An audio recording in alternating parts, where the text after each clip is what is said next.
2026వ సంవత్సరంలో జనవరి నుంచి డిసెంబర్ వరకు మకర రాశిలో జన్మించినటువంటి వారికి ఏ విధంగా ఉండబోతుందో తెలుసుకునే ప్రయత్నం చేద్దాం.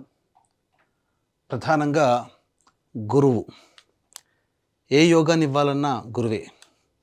ఈ మకర రాశికి సంబంధించి చూసుకుంటే మొదటి 2.5 నెలలు గురువు వక్రీకరించి మిథున రాశిలో ఉండడం, షష్టమ స్థానంలో.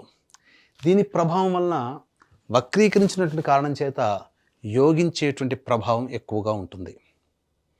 అంటే ఏ వాటి మీద ప్రభావం అనంటే ప్రధానంగా ఉన్నత విద్యకు సంబంధించి చేసే ప్రయత్నం, విద్యకి సంబంధించి ప్రయత్నము, విదేశీయానానికి సంబంధించి చేసే ప్రయత్నము, ఏ పని చేసినా ఆ ఫలితంలో లాభాన్ని పొందడం, ఇవన్నీ కూడా యోగిస్తాయి. ముఖ్యంగా పేరు ప్రఖ్యాతులు పెరుగుతాయి. చేసే ప్రతి పని 10 మందికి నచ్చుతుంది. ఈ మొదటి 2.5 నెలలు మార్చి 14 వరకు. ఈ మార్చి 14 తరువాత మే 31వ తారీఖు వరకు రుజుమార్గంలో గురువు ఈ మిథున రాశిలో సంచారం చేస్తున్నటువంటి కారణం చేత ఆర్థికపరమైనటువంటి సమస్యలు, రుణ బాధలు పెరగడం, అలాగే మీ దగ్గర తీసుకున్న డబ్బులు చెల్లించలేకపోవడం, లేదా మీరు ఇతరుల దగ్గర డబ్బు తీసుకోవాల్సినటువంటి పరిస్థితి రావడం, ఇవన్నీ జరుగుతాయి. అంటే ఒక రకంగా చెప్పాలంటే హోమ్ లోన్స్ కానీ, పర్సనల్ లోన్స్ కానీ ఎదురు చూస్తున్నట్లయితే లోన్స్ పొందే అవకాశం కూడా మీకు గోచరమవుతుంది.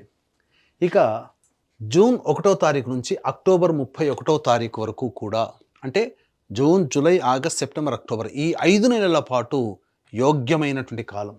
ఇది చాలా అద్భుతంగా ఉంటుంది. ప్రధానంగా ఈ సంబంధించినటువంటిది ఇతరుల యొక్క సహాయ సహకారాలతో మీ పనులన్నీ పూర్తి చేసుకోగలుగుతారు. ఈ 5 నెలల కాలంలో అన్ని విధాలుగా లాభసాటిగా ఉంటుంది. ధనపరమైనటువంటి సమస్యలు తీరుతాయి, రుణబాధలు నివృత్తి అవుతాయి, రాని బాకీలు వసూలవుతాయి. ఆఖరి 2 నెలలు మాత్రం అనుకూలంగా ఉండదు.